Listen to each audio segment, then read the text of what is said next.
Hey everyone, Phreak here. Patch 10.4 is also here, so let's talk about it. As per usual, I'm a bit late on the video because my Tuesday is a busy day, and I come home at around 11 p.m. and I start recording. Thankfully, I've done most of this work before. There is always a chance that what I am giving you is slightly wrong. I almost always go back and watch and discover one to two small to medium mistakes. I try to catch them, I never do. So, grain of salt, I'm going to get something wrong almost invariably. Okay, so 10.4 is pretty medium sized. You can see there's actually quite a lot of buffs, a pretty solid number of nerfs. I did not have time to look up win rates, so I couldn't tell you for sure exactly how every champion's doing, but let's get into it all the same. We're going to start with buffs to Amumu, and one thing that they're trying to do is bridge the high elo gap with this champion. Basically, Amumu has a really good win rate everywhere, but super top elo. And is essentially unplayable in pro. We're actually in a meta right now where Misfortune is super common, and we've actually had metagames where even in top level play, we'd say maybe 2015 South Korea, 2016 around then, maybe a little bit earlier. Amumu MF was actually a really strong combo. We are not seeing any Amumu, so okay, trying to figure out, hey, are there ways to make Amumu pro viable? I think that's fine. I think any time that they have time to try to bridge those gaps, it's a good thing. So here's Amumu trying, and so it's the dash speed is going up. What this means is give your opponents less time to react to your Q landing. In general, good players react faster. MMR correlates pretty tightly with ping. Interestingly enough, when you play on a LAN environment, obviously your ping is basically 0. Good players react faster in general because they're just kind of used to what's going on. Their muscle memory's there. So, okay, giving people less time to react, I would argue, is probably a high elo buff more than a low elo buff. And it's supposed to kind of segue into the ultimate landing, right? The ultimate actually stops people mid-dash as well. So when the Lucian tries to E out and you catch him with R, you've caught him. Now, I want to point out, by the way, that Amumu's ultimate has a quarter-second cast time. So if you're trying to catch a Lucian dash reactively, it is impossible. Lucian will finish his dash by the point of you hitting R. Now, you might have hit R fast enough that you catch him mid-dash because you essentially pre-cast it and he tried to dash away and it was too late. And, that goes in line with, this 450 move speed buff right here as well. In general, Amumu will tend to catch people more often because he's there sooner to get the ult, and he will stop things like Tristana, Rocket Jump, and whatnot. This will tend to be a pretty big usability buff to Amumu. The cooldown change is also fairly obvious, of course. Here's 20 to 10 seconds off. It's a solid, 10-ish% off the cooldown. Not bad. Good stuff, Amumu. Congratulations. This is definitely a win rate bump, definitely going to be a stronger champion. They're trying to push this as anti-pro, and I can see it happening. Good against high-skilled players, right? And I can see that happening. More nerfs to Aphelios. Aphelios changes remind me of Thresh, where when Thresh first came out, he was essentially, it felt like bloated with mechanics, and the outcry from the community was there was no possible way to balance Thresh. He simply did too many things. But ultimately, certainly T, who did all the follow-up on his own champion, found ways to pull mechanics off the champion without the champion not feeling like Thresh anymore. So, for example, the Thresh Lantern used to give an AoE shield. Now it's only a single shield to the closest target and to Thresh himself. The auto attack damage on E was on the Q, so he kind of split up the skill point usage. And through various things like that, found ways to remove power from Thresh while keeping Thresh feeling very similar. This is what it feels like here for Aphelios, is small time mechanics changes that slowly but surely get Aphelios to a spot where he is understandable, doesn't feel over kitted essentially, and works out pretty well. Also want to point out, this is not a Legends of Runeterra patch rundown. It is the League of Legends 10.4 patch rundown. Goes to show you how much time I have going into this, but now our title is correct. We're in there. Alrighty, we're doing it live. Okay, so basically, cool. You can now see what a secondary weapon is, which is a very big deal, so that if the Chakram turret is going to throw sniper rifle bolts at you, and thus give you sniper marks. This, I think probably should happen way sooner, but I'm glad it's here at least. No longer gets auto attack resets. of consuming the mark. That is another really big deal. It still resets, by the way, for the mark attack, but you don't get the auto attack reset afterwards as well. This is how, by the way, sniper chakram turrets were dumb, because you could auto them, and then every chakram auto was a free auto reset. Then you'd attack the turret you're hitting, and then the next chakram would hit, and you'd hit, or your next turret shot would hit, and you get another free auto attack. Like, this was absurd. Like, this probably should never have existed. This feels a bit more like oversight to me than anything else. Glad it's gone. Good riddance. This was stupid. Next up, right, range indicators. Okay, great. They die faster. That's good. Ranged attacks now 2 hit it. Melee attacks can set up for I don't know when this is going. Oh, I guess AoE attacks deal 4 damage instead of 2, which helps. Yeah, basically the turret dies a little bit faster. You have a greater chance of actually killing it in PvP combat. That's a good thing.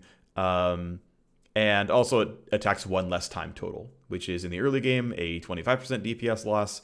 As time goes on, I couldn't actually find how many attacks per attack speed this turret got. I'm sure it's a number. It's not 25% less. It's not going to be 25% less attacks eventually. It's going to be less than that as he gets more attack speed. But also worth noting, his core build very often skips the Zeal upgrade till 3rd. You're just relying on Berserker's Greaves and basic attack speed scaling. So, this takes some time to be less than a 25% nerf. So these are all pretty big. 300 range off the ult, also very meaningful. These are reasonably meaningful Aphelios nerfs that leaves Aphelios feeling like Aphelios. This is probably a good 1% win rate, honestly. This is actually fairly decent in and of itself, but I'd say, solid 1% win rate or so. I think we still end up with Aphelios being a top 3 pro marksman, but he is getting close to not being anymore.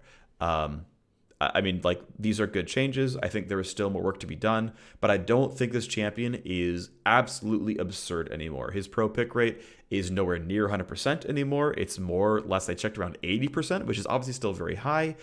This champion should still be nerfed. Don't get me wrong. I'm not trying to make the case that he's not, but I think this champion is very quickly approaching not stupid, which is good now that we're, 3 months into the champion being out. Let's move on. Aurelion Sol, I assume, is still a very, very high win rate champion overall. So the ulti does 1/15th, or sorry, the expanded W does 1/15th less damage, right? 150% becomes 140%. So 10% of 150%, 1/15th. Not a huge damage cut, right? It's 7-ish% damage off of empowered W. Now it is the base damage and the AP ratio altogether. That is certainly not trivial. 7% is of your primary damage tool, 7% of your primary damage tool. Like, that's definitely meaningful. The sky is not falling. Aurelion Sol is going to be about 1% win rate lower. I assume is when it's very high is why it's happening. Next up is Caitlyn, who gets another 10% flat attack speed at level 1. I want to point out Caitlyn already had, of course, a lot that has been doubled. So here is the Caitlyn attack speed chart. Right? She's not actually a real 0.65 champion. It's like 0.58 something.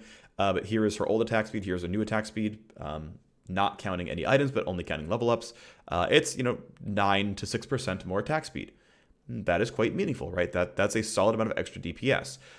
This further pushes us towards the optimal build on Caitlyn being to skip the Zeal, to just go Infinity Edge into Essence Reaver or Bloodthirster, maybe go for a Storm Razor or something. But because of this extra 10% attack speed being added, I want to point out that this essentially moves the marginal value of buying further attack speed down further and further, right? It's right at level 1, attack speed is 8% less valuable than it was the patch before.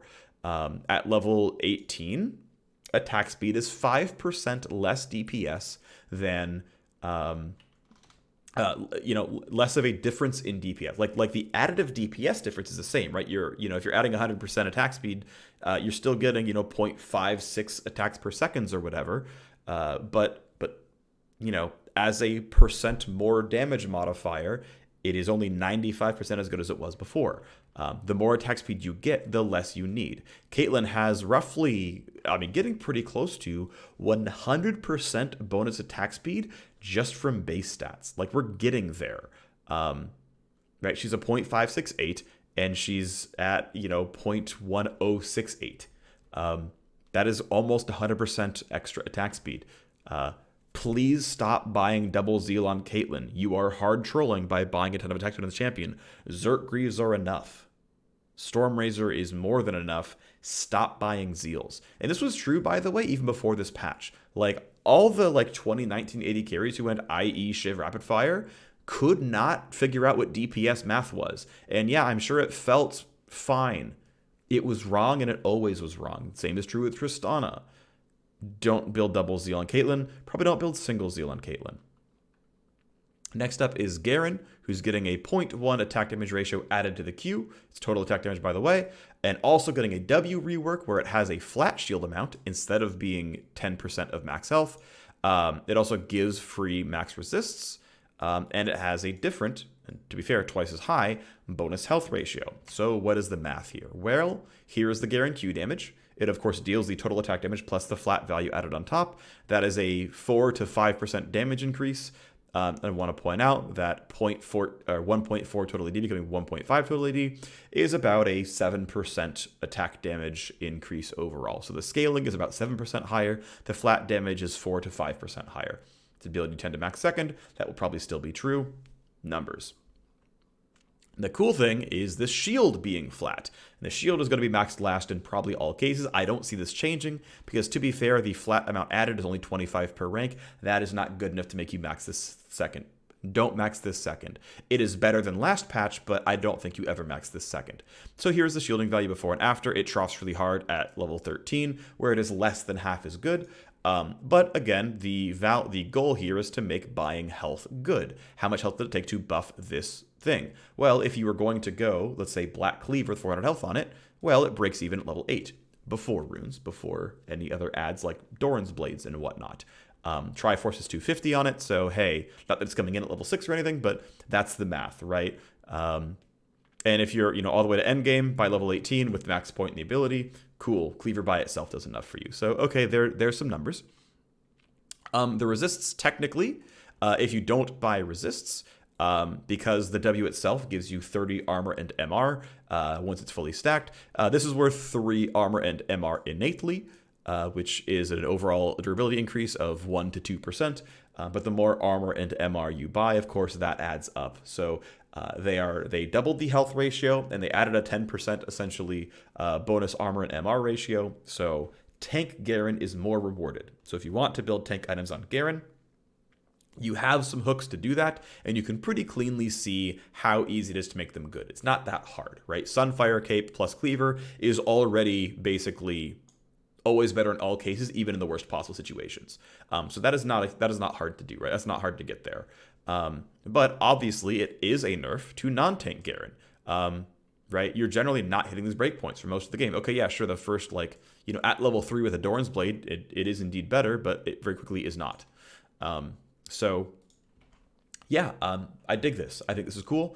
I think it definitely accomplishes the goal of, hey, make buying tank items valuable. Don't have Fandancer be his best tank item, which, I dig. I get that.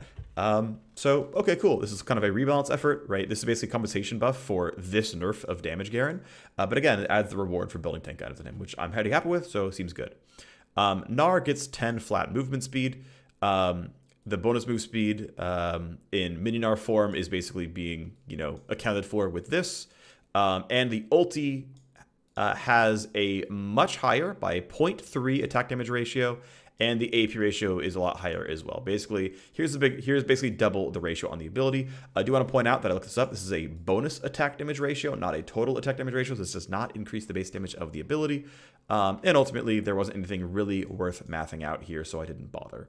Gnar moves faster, and if you find yourself within a Baron buff, I guess, it's got a higher AP ratio. This is specifically, for what it's worth, as we saw on Reddit, this is a Silas buff, so hooray. Next up is Jace, who can cast more abilities to fend off his opponent. So Jace is out of pro play entirely. He is perennially a low win rate champion, even when viable in pro. And so they're trying to find ways to buff Jace in ways that make him not super oppressive for pro play. Jace is mostly oppressive by being a ranged auto attacker who spams ranged spells, so they're buffing basically mana. Mana, as always, tends to be less of a pro-facing buff and more of a solo queue-facing buff, so that's generally pretty positive. And they're buffing the melee Q by 10 to 35 damage, which is not trivial. So here's the mana difference. It's 5 to 16%. He gets to scale well over 1,000 max mana. This is a difference of about 150 mana. 2% of that for Muramana is 3 AD, so he gets 3 AD in the endgame if you're doing Muramana Jace.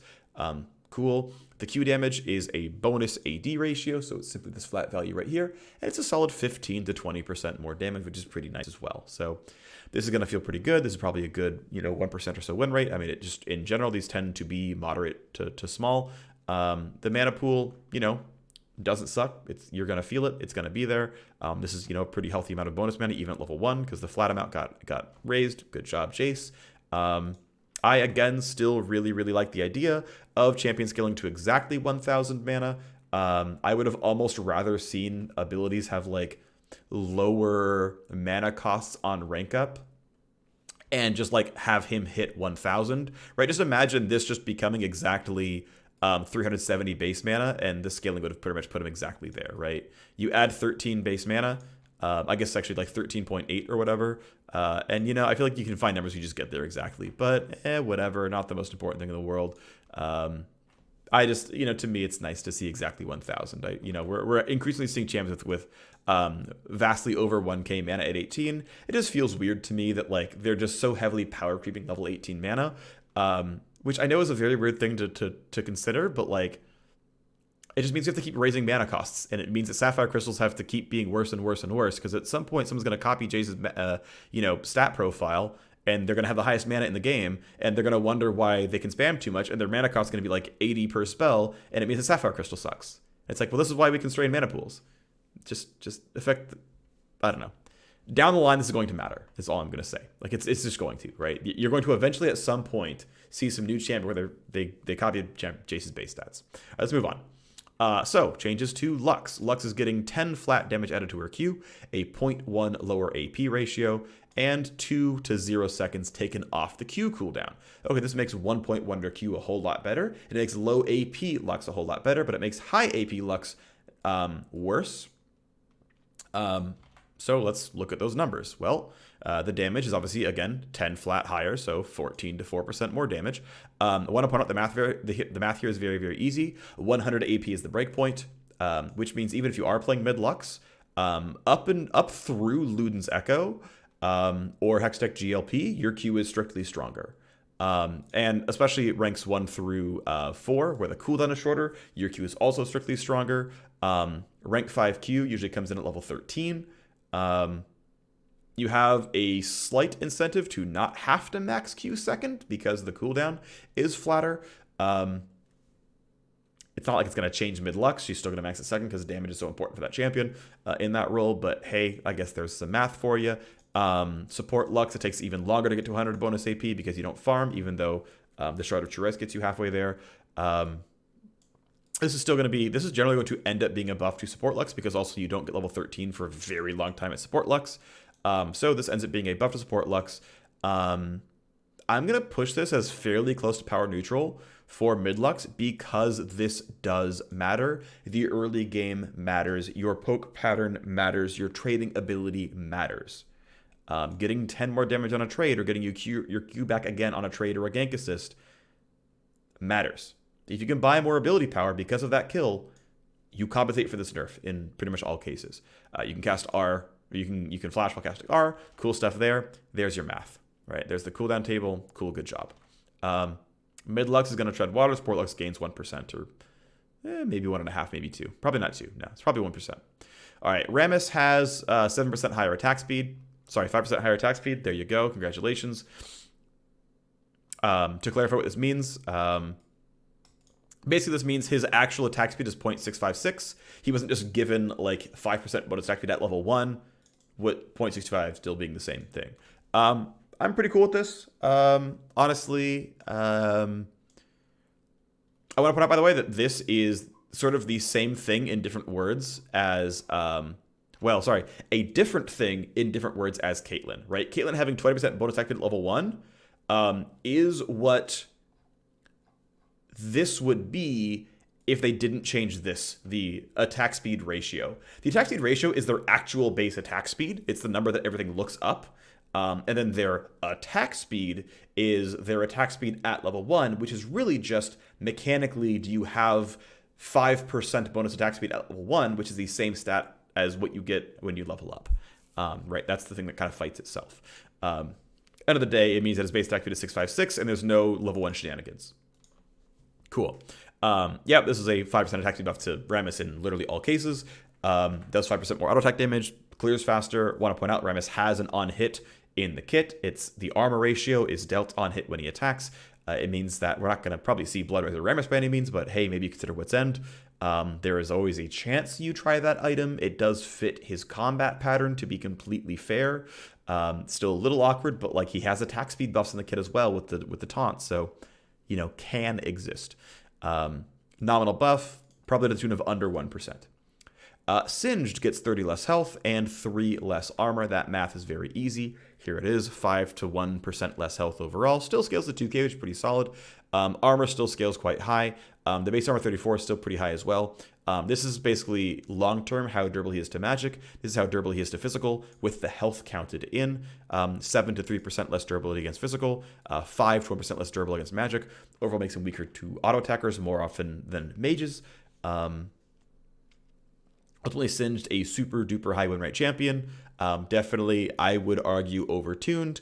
And I think this is sort of like it flagged the, hey, the win rate's too high flag, and so they dropped him by 1% win rate.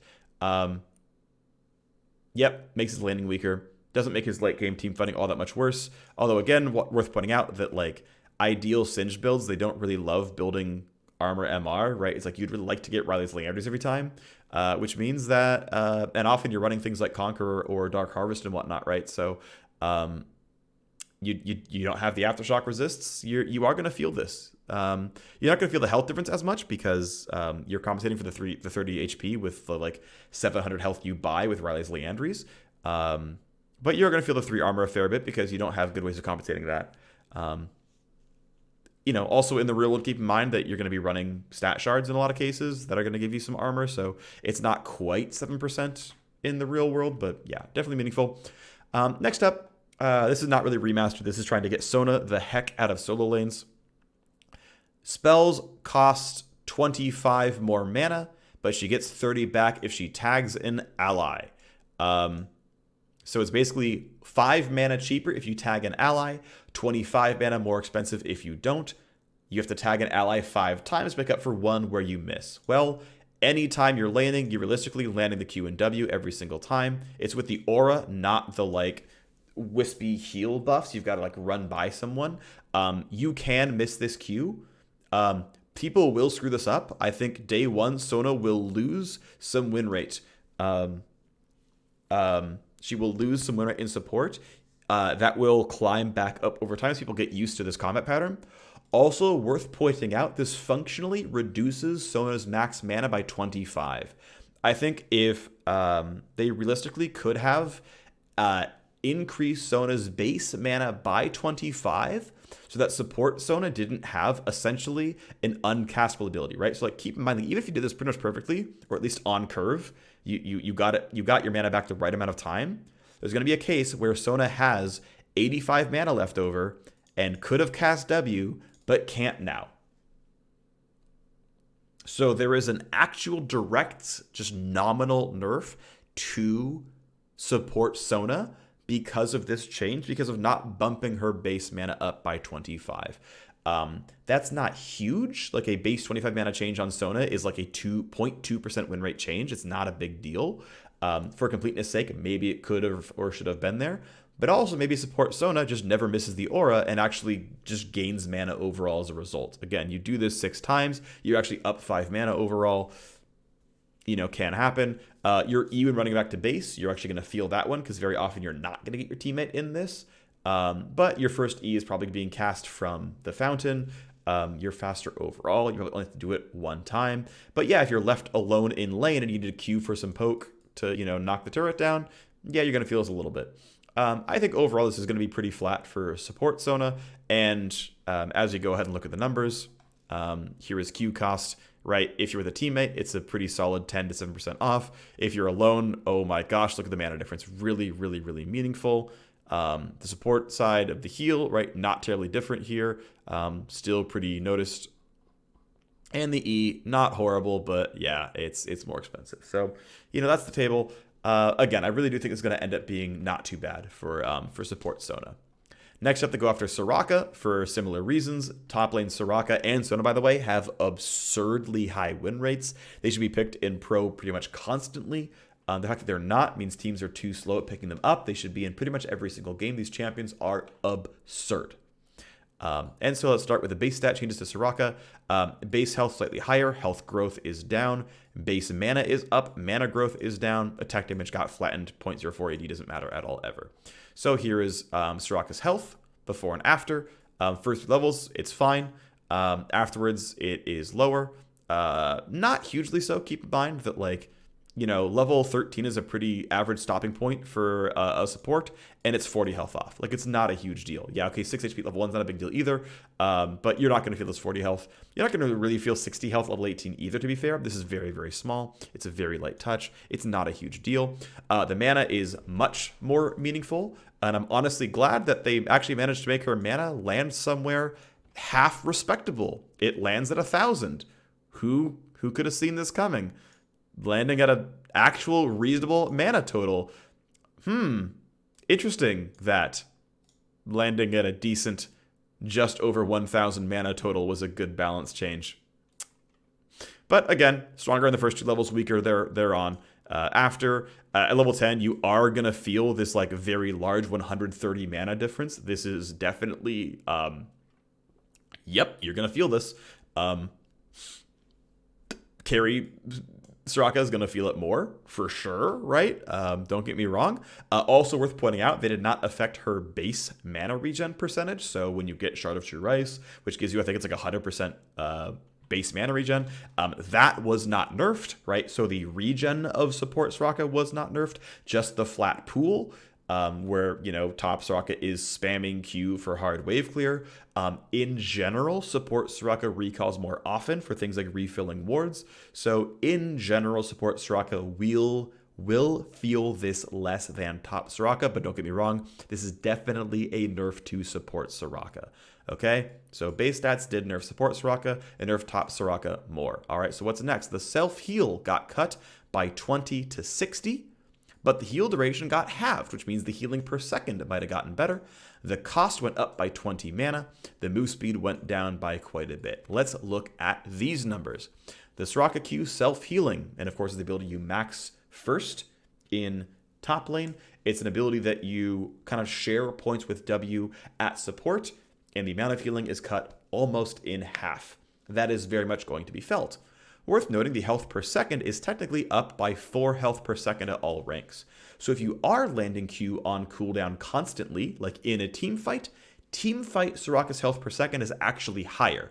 Laning Soraka sustain is worse. Okay, worth noting. Also, of course, worth noting that the Q mana cost is up substantially. It's up by flat 20. That is definitely meaningful. Worth pointing out that a flat 20 mana cost is felt less at higher levels in general. Even though the cooldown does scale down with rank, thus you can yourself faster. 40 to 60 is less of a meaningful hit than 60 to 80 in general terms. And keep in mind, again, her mana pool got hit really hard. So you're going to really feel the ability to spam Qs. Soraka, I do want to point out, is a very high win rate support as well. I am personally okay with support Soraka just by itself losing some win rate, even though Enchanter supports are not played in pro. They are very good in solo queue. Honestly, you might end up seeing Soraka compensation buffs for the support role, but they are very clearly trying super hard to get Soraka the heck out of solo queue top lane and pro play top lane, which I think is a noble goal And even if support Soraka loses 2% win rate, which is probably what happens here, she will still be above 50 in solo queue as a support, and hopefully out of solo queue and pro play in top lane. The movement speed difference, here you go, it's 4 to 11%. That is going to be felt. That is going to be meaningful as well. Yes, Soraka's selfish Q stuff is definitely getting a lot weaker. Worth pointing out, again, the amount of move speed dropped is bigger at higher ranks. And again, this is a champion that is obviously instant maxing Q. It's max Q at level 9. It is, again, close to that in the support role, but also kind of worth noting that you have slightly less reason to rank this ability up, right? If your healing is only going up 10 per rank of Q, and the move speed only goes up by 2.5% per Q rank, maybe you leave Q as a 1-point wonder, or you don't max it, so early for support Soraka. The AP ratio also down a lot, which, by the way, support Soraka really doesn't feel. So that's actually not nearly as meaningful. But worth pointing out, the AP ratio down as well. That means more for solo lane Soraka, who's getting more AP. Right, they're rushing Athene's first item, and they're going to get, a lot of those items out more quickly. They're just going to have more ability power bot overall. And again, because the healing only goes up by 10 per point, it's just not as meaningful, right? So that is a little bit less harsh for support Soraka. A little bit less harsh for champions who don't need to put points in queue. Still going to feel it. Still going to be a nerf. Not as harsh. That's all I'm saying.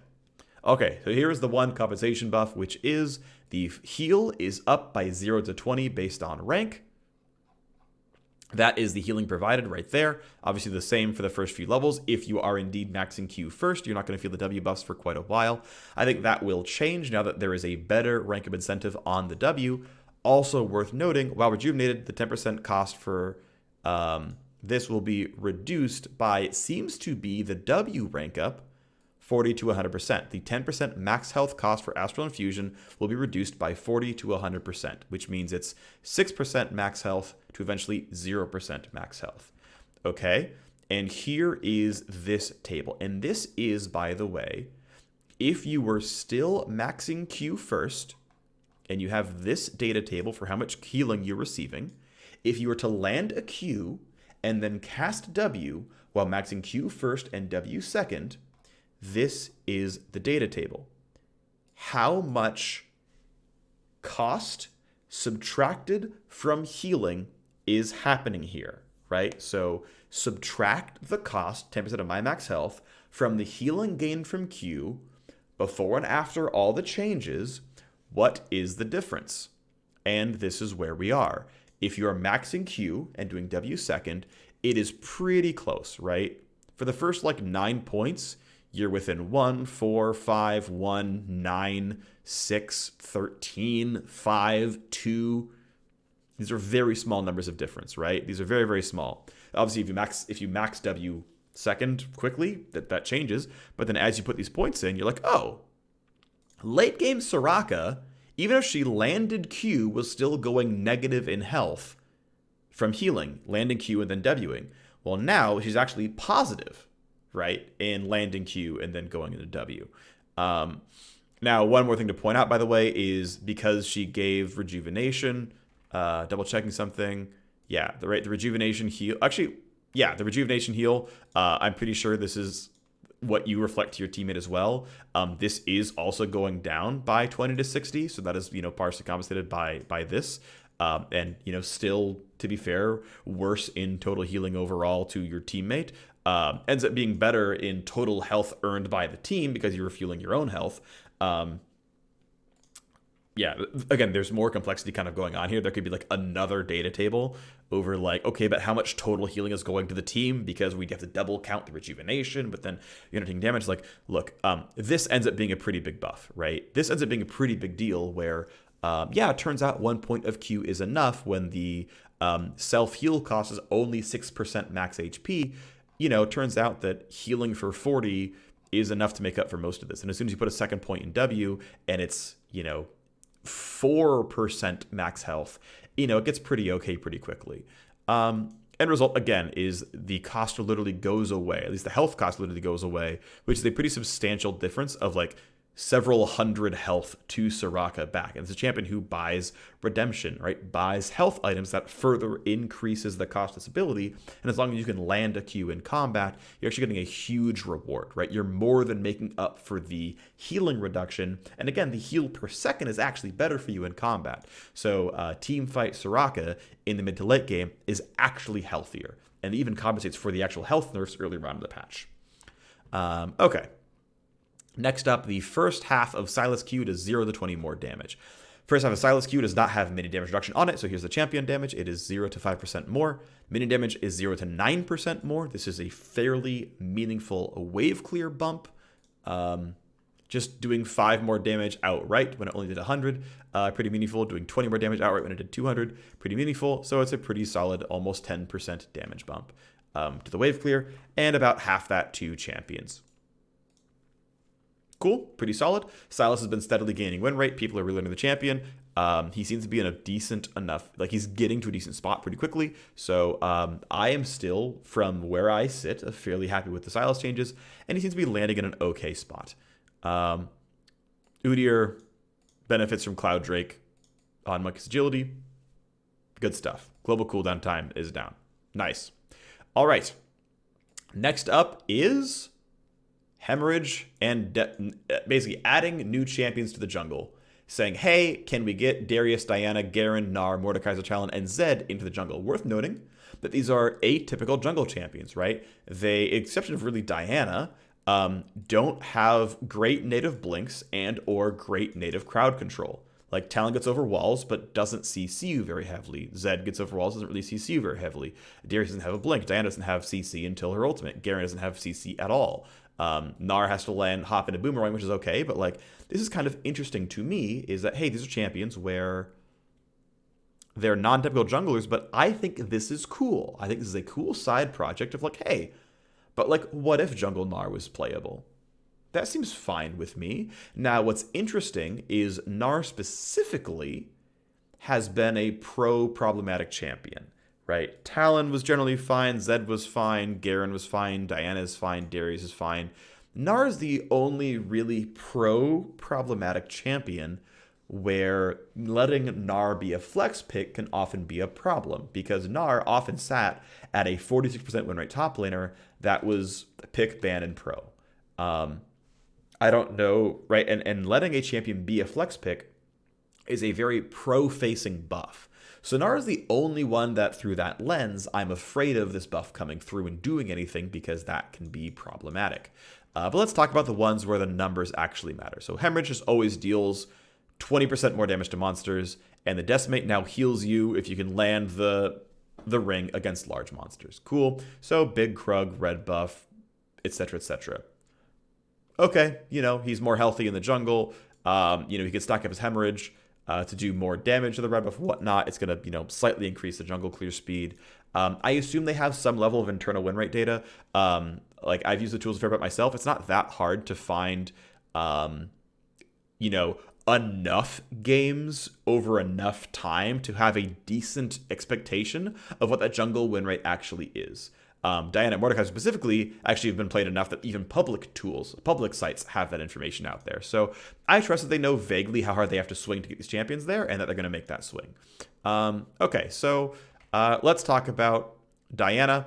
This is increased, I'm assuming I'm reading this right, increased by 150% on non-epic monsters. This means it should be dealing 2.5x the damage. Well, in order to deal Moonsilver Blade, you have to auto-attack something 3 times. Obviously, the AoE version of this is just simply 2.5x. That's very easy math. But for the single target version, here is the number. Here is what 3 autos plus the passive did before. Here's what 3 autos and the passive do afterwards. And you'll notice that it actually scales very, very heavily. Her passive damage vastly outstrips her auto attack damage. But she has 16% more single target auto attack damage to camps post-patch. And around like level 5, as camps respawn, it's still a pretty solid 25% more damage to single target. And that is pretty meaningful, considering she already pretty easily destroys things like raptors and things like that. It's like, no. Red buff and blue buff for the slow part. Okay, well, I do 20% more damage at level 3. Once I've done, red, blue, Gromp, and I'm, ready for the respawn of that kind of stuff. And even the first time around, right? 15% on the first camp, 20% on the second camp. 20% on the third camp, and then 20%, slightly increasing above and above on the fourth and onwards. This is pretty meaningful. This is definitely a clear speed increase. Diana will definitely feel this, especially because the most popular camps are single target camps. It's red, blue, gromp a lot of the time, right? Scuttle Crab's going to feel this as well. This is going to be felt. Garen does 1.5x to non-epic monsters with the E. That's very easy to math out. 1.5x on Judgment. Gnar. The hyper base max damage to monsters is no longer scaling with level. It is simply a flat 300. Well, I ran the math. Hyper requires 3 autos to trigger. Hyper is maxed second. Theoretically, this is the damage difference of 3 autos and a max damage hyper on a target. Wow, it is a 70% auto attack DPS increase. That is incredibly high. Wow, that is a really big deal for killing that red buff at level 1. I assume you're probably going to learn W at level 1 with the champion.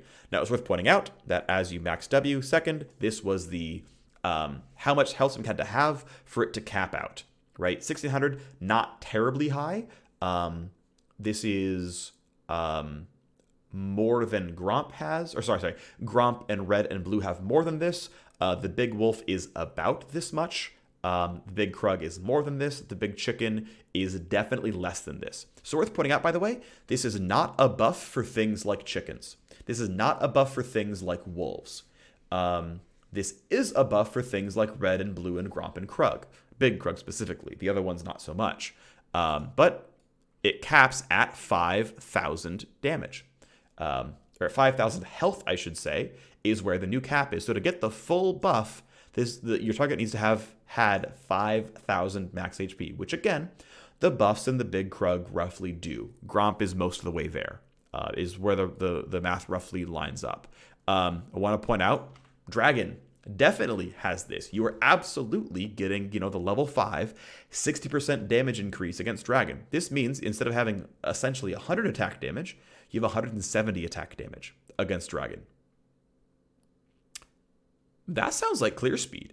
That sounds like Gnar is pretty good at soloing Rift, Herald, and Dragon and things like that. You're going to feel this. You're for sure going to feel this.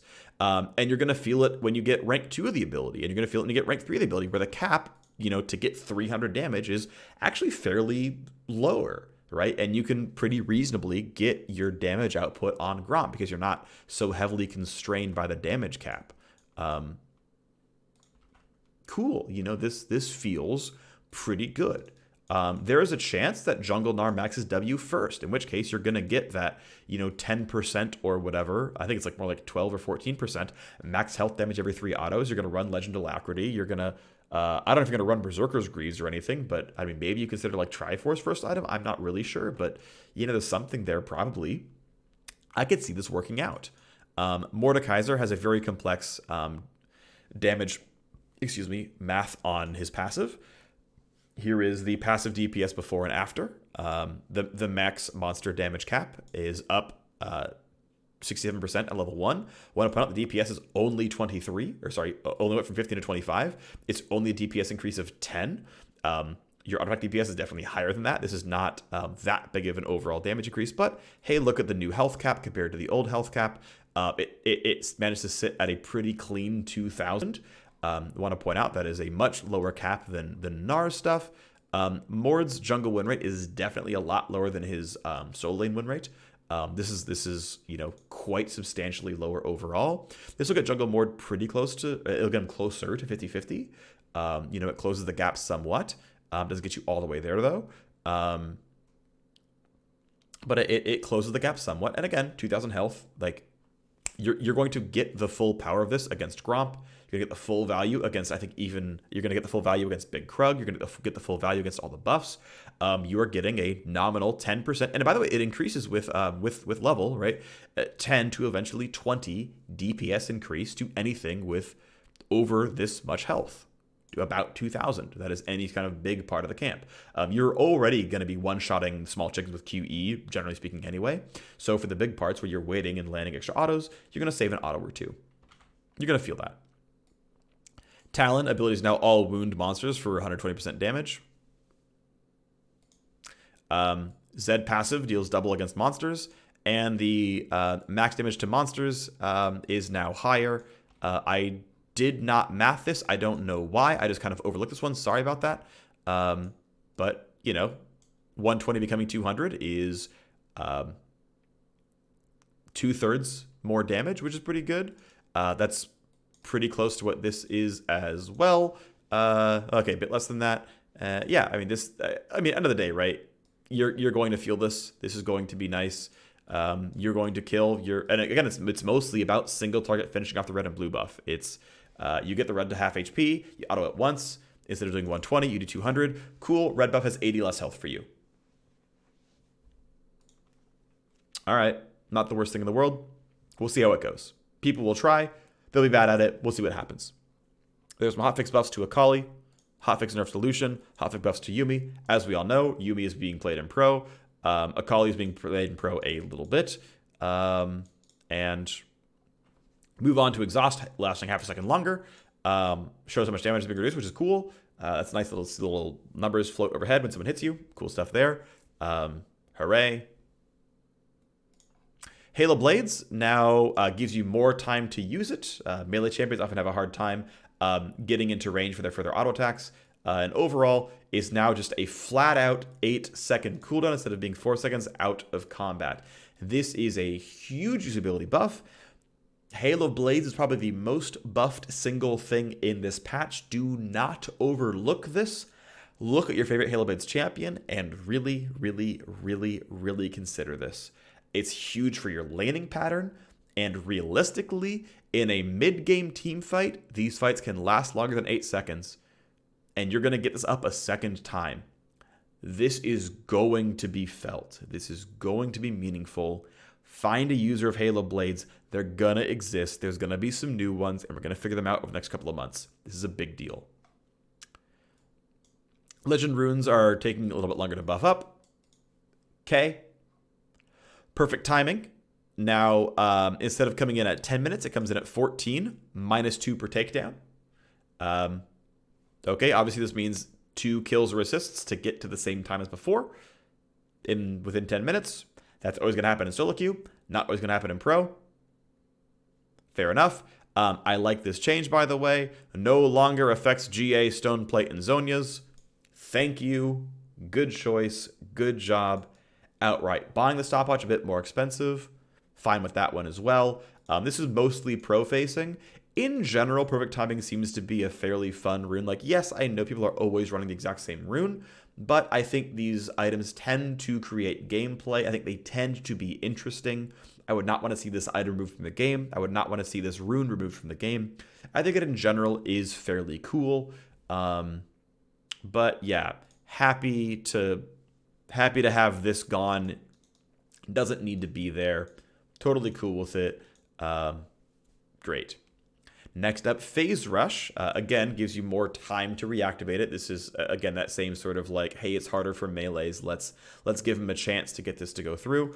But also, specifically, it's a move speed buff for melee champions. Here is that math. I chose a generic 345 move speed champion, which is pretty average for a melee champ. And it's 4 to 7% more total move speed on the rune. So it's a bit more usable, and it's 4 to 7% more overall movement speed, which you're going to feel and is going to be kind of nice for you. Next up, Omni Stone no longer gives you press the attack or conquer as the first rune. Those are very, very hard to get and use in the early game. Conqueror only counts as consumed if you get it all the way to 10 stacks. And press the attack, also very hard to auto summon 3 times. So, hey, your first rune is more likely to be cool. Sounds fun. Next up, Unflinching. By the way, it was bugged the whole time. It never gave slow resistance. Now it does. Good buff. Other spicy thing, they are buffing Sunfire-esque items. Once every 10 seconds, your next immobilizing ability deals bonus damage and releases a fire nova that also deals that damage around you. So it's an Amumu buff, it's a Sejuani buff, it is a top lane Sunfire using buff. So if Ornn lands the E knock, it goes W into Brittle. I know all anyone is talking about is Lamau Imagine buffing Ornn, but realistically, this is the cost of having an item that is sometimes tied closely to a champion. Yep, Ornn buys Sunfire a lot. Okay, accepted, no one else buys Sunfire. And there's only like one viable Cinderhulk user in pro play. So like you could just buff the items, it's fine. Generally speaking, right? So yeah, I think that's worth noting. Also want to point out, I don't know if this is intentional or not. This says deals damage. This does to all enemies it hits. That doesn't exist in this wording otherwise. This means, by the way, that like if you flash a Mumu ult, everyone takes 25 bonus damage. Whereas if you like land Q first, only the first one does. That's kind of unlucky, but that's life, I guess. Theoretically, this means Maokai ult should count each immobilization and like track that forward. I want to point out like this amount of damage added is not all that high, right? Like if you get 100, well, okay, let's say you get 1,000 bonus health, which is realistic. I mean, Sunfire Cape in and of itself, by the way, has I think 450 on it. So we'll just take a clean 500 because the item has to exist in and of itself. That's 25 bonus damage. So Sunfire Cape in and of itself is actually 50 to 68. That's not terrible. Without any other health at all, the minimum damage value is 50. Yeah, that's not garbage. And I want to point out, by the way, it's not just to champions. Your next immobilizing ability to all enemies that hit, which means like you can be like Maokai and just like Q a minion wave and blast the minions with wave clear. This is a huge buff to tank wave clear spell. When a Mumu lands Q on a jungle camp, it does, 12 more damage to the big raptor and then 12 more damage to all the other raptors around him. This is huge clear speed upgrade. This is huge quality of life. It's not even just quality of life. This is a meaningful buff to tanks with CC, which is tanks. You're going to feel this. This is going to really be impactful. And again, it's worth pointing out, like these items have health on them already. And I really should have considered like that in and of itself on the math, but this is going to be felt. I mean, this is 50 damage. This is, 30-ish. That's not bad. Slow resistance now multiplicative. That's probably a good thing. Region selecting is basically just going to redirect you automatically to the server associated with your account. Okay, got it. Because they're all global accounts now. Clash reporting, bug fixing, skins, hype. All right. Woof, that was bright. Patch 10.4 TLDR. Let's get into it. What do we got here? Amu getting some hopefully high skill facing buffs. Less time to react to him, closing the gap with Q. Lower cooldown on R, and the R now stops dashes so that pro Amumus have a chance at stopping that Tristana or whatever Sejuani in their tracks. Sounds interesting. Rek'Sai, pretty easy to catch. Fellows getting some mechanics cleanup, which is quite good. I'm glad about that. You can see what a secondary gun is. Doesn't get 2 attack resets per sniper mark, which is absurd. Gets 1 less auto attack per chakram turret, and they overall die about 1 auto attack or spell sooner. Good change. Also 300 less range on the R. All good cleanup, good nerfs to Aphelios. Aurelian Soul does 7% less damage to its W. Caitlyn has 10% more attack speed. Please do not buy more than 1 Zeal on Caitlyn ever. In fact, just don't build any attack speed other than Berserker's Greaves. She has so much attack speed natively from base stats and scaling it. She does not need you to buy any more for her. Garen does about 5 to 7% more damage on the Q. And overall has less shielding on the W unless you buy about 500-ish bonus health throughout the mid-game.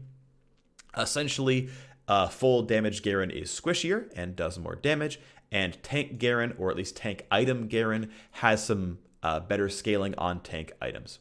Gnar moves 10 move speed faster and has a bigger bonus AD ratio on the R. Jace has a lot more mana and does 10 to 35 damage on melee Q, which will be pretty meaningfully felt, and you'll get some winner out of that. Lux Q does 10 more damage, but does less damage if you have more than 100 ability power.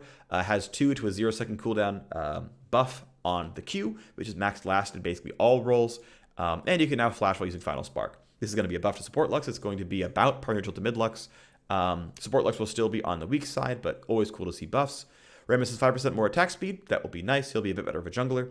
Singed has about, let's call it about 6% less durability overall across game time with the armor and health changes.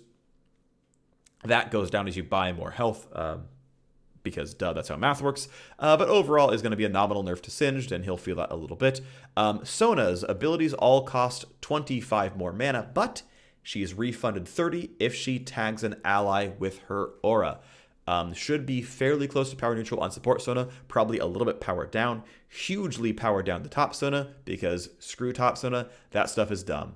Top Soraka overall has a bit less health by late game, doesn't really matter. Has really meaningfully less mana by late game, you're going to really feel this. Has less flat healing on the Q, but the health per second is actually faster. Gets more health per second. Cost up by 20, movement speed down by 5 to 15. All that's going to be felt a lot. Q max Soraka is going to get really, really, really sledgehammered, especially up in top lane. The compensation buff is that the healing on W is up a flat 0 to 20, and the max health cost on W is refunded based on W rank, which obviously can't be felt by top Soraka. The math ends up being that Soraka, in general, benefits from this change. Though the Q healing is less, the hurt is so much less strong that she ends up positive in health overall if you're healing teammates, if you're going to be healing teammates. But worth pointing out, this is still a big mana cost nerf, and that is a big mana pool nerf. She will feel that. That will be meaningful. Soraka will be less able to spam. That said, any given mid-game Soraka is not spamming Qs. You're not allowed to get in range for Q poke, or Leona outright kills you. In most combat patterns, level 11 Soraka is never running out of mana anyway. So the more I think about this change, the less this truly, in actual practice, matters for support Soraka. In a really long-term extended team fight, you might end up eventually feeling this, but I want to point out that her actual base mana regen didn't change any, so with the Shard of True Ice, with Redemption, with Ardent Censer, with Mikhail's Crucible, with Athene's, all that stuff, you will benefit from that mana regen exactly as you did before, and it's not going to be as huge of a deal for you. You will make it through. I'm pretty confident in that. Will feel some level of a nerf. I don't think this ends up being power positive to support Soraka, but it is definitely powered down to top Soraka, which is a good thing. Sylas Q1 gets 0 to 20 damage added onto it, which is about 5% PvP damage and about 10% PvE damage at max rank. That's going to be felt for the wave clear. Udyr benefits from Cloud Drake. Cool stuff. Darius, Diana, Garen, Gnar, Mordekaiser Talon, and Zed all get some power add for jungle. Want to point out that Diana was a reasonably okay jungler and gets a pretty meaningful jungle speed increase out of this. Mordekaiser was a slightly weak jungler and gets a moderate power increase out of this. Gnar, I have no idea how strong he was exactly as a jungler, but this is a very, very big buff in actual math to his ability to clear out jungle camps. We might actually see W max first Gnar. I'm not sure that's true, but like there is seriously some very real damage output here. Want to point out though that it's only worth 1 point wondering for things like killing dragon and red buff. They hit the health cap already automatically. But Gnar is legitimately really good at soloing dragon, soloing red buff, soloing blue buff, things like that. Scarily fast at this with this buff. This is going to be felt. It's going to be a really big deal. And Gnar already innately jumps walls. Again, I don't think you actually do max W first. The more I think about it, the more I think it's not correct. But you are going to feel this. I think Jungle Gnar is going to be the biggest winner here in terms of like actual win rate growth. But I think Diana is going to be totally a viable jungler and is worth playing. I am not sure about the rest. Follow up on hotfix changes. These were in the previous micro patch. Exhaust lasts half a second longer. Might be seeing a bit more exhaust. Hail of Blades cools down in combat. This is hugely, hugely, hugely a big deal. There are going to be some new jungle users, some new Hail of Blades users overall.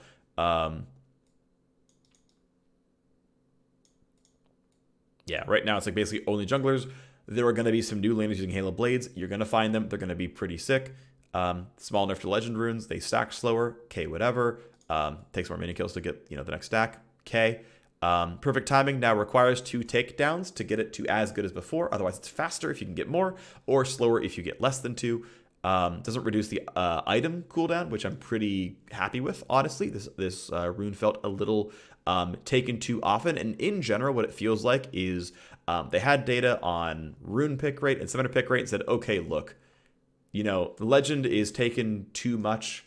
Like for anyone who's going secondary precision, they're always running legend. They're not, and then it's just one or the other from the set above or below it. Perfect timing is the only thing being taken up here. Phase rush is never being taken on melee. Omni Stone is not being taken any. Unflinching ends up having a bug, by the way, where it didn't even do the slow resist. And I like this, right? I am glad they could do this more. I would like to see some more follow-up, but hey, let's buff underused runes into utilization. Right? The rune system is only compelling when there are competing options, and the closer we get there, the more fun the rune system is. Good stuff. Next big change is, holy moly, if you see something, Balmy Cinder, Cinderhulk, or Sunfire Cape explodes. I want to point out that Sunfire Cape has 500 HP on it in and of itself, essentially, which means it straight up adds 25 damage to this number, which means this number is, in real terms, 50 to 78. With no other itemization. Those are numbers that should turn your head and say, wait, that's a meaningful amount of damage increase. Every 10 seconds, 50 to 78 damage before other items. I'm in there, tell me more, and yeah. Your next mobilizing ability deals 50 to 78 more damage to enemies it hits, and then adds a Fire Nova that deals that bonus damage around you, which means if it's a melee damage immobilizing ability, or melee range, you're probably double hitting? Pretty sure. And it says all enemies hits, which means like a Mumu ult, deals this, 40-ish, 50-ish damage to everyone on top, which is not a trivial damage increase. Or your Q does, 40-ish extra damage. Not a trivial damage increase. This is going to be felt. This is quite nice. I like this. So is this now multiplicative? Sure enough. Account login stuff. Some crash reporting stuff. Cool. Overall, I think this patch looks really nice. I like it a lot. This seems really fun. Thanks for watching, and I'll see you next time.